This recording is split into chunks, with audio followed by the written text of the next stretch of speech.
Hi friends, வாங்க இன்றைக்கி வந்து கேரட் பொரியல் செய்யலாம்.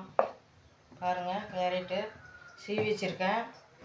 இப்போ எண்ணெய் ஊற்றி கடுகு போட்டாச்சு.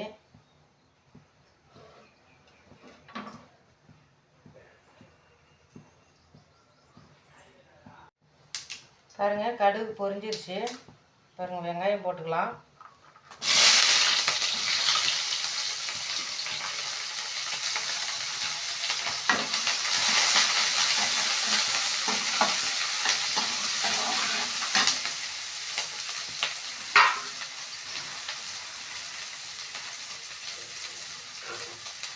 கருவேப்பிலை கொஞ்சம் போட்டுக்கலாம்.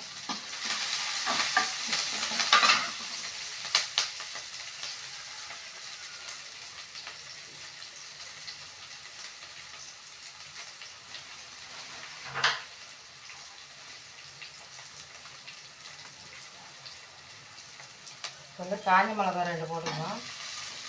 ஒரு 4 போடுங்க காஞ்ச மிளகா.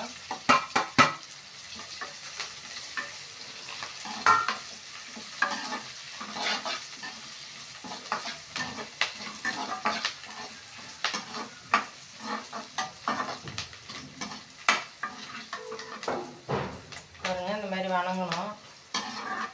நல்லா அப்படியே ரெட் கலரில் வணங்கி வந்த பின்னாடி பாருங்கள், கேரட் சீவி வச்சுருக்கேன், இது போட்டுக்கலாம்.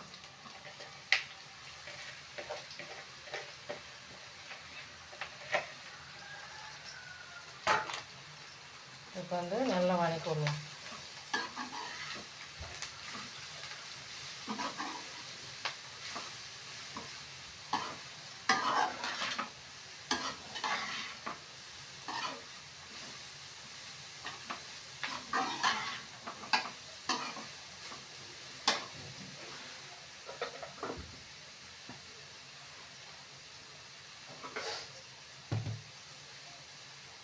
வந்து உப்பு கொஞ்சம் போட்டுக்கலாம். கேரட்டு டெய்லியும் வாரத்துக்கு 2-3 டைம் கூட வணக்கி சாப்பிடுங்க.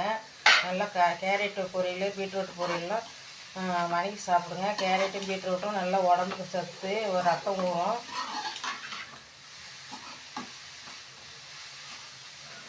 இந்த மாதிரி வணக்கி விட்டுக்கலாம்.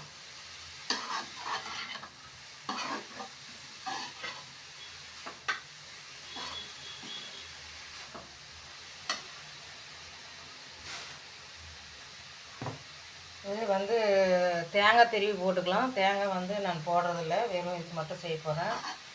தேங்காய் வேணுன்றீங்க தேங்காய் திருவி போட்டுக்கலாம்.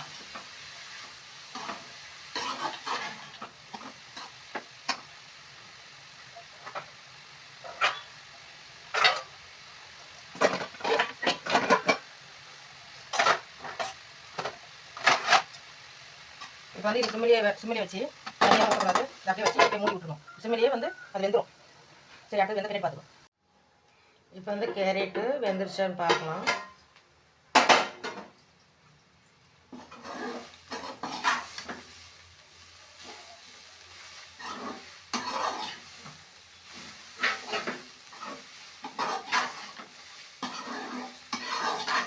கேரட் பொரியல் ரெடி ஆயிடுச்சு. பாருங்கள் எப்படி ரெடியாக இருக்குதுன்னு, எப்படி கேரட் பொரியல் எப்படி கலர்ஃபுல்லாக இருக்குன்ட்டு பாருங்கள். கலராக இருக்குது. இது எப்படி இருக்குதுன்னு பார்த்துட்டு கமெண்ட் பண்ணுங்கள், லைக் பண்ணுங்கள், சப்ஸ்கிரைப் பண்ணுங்கள். பாய். இது அடுத்த வீடியோவில் பார்க்கலாம். பாய்.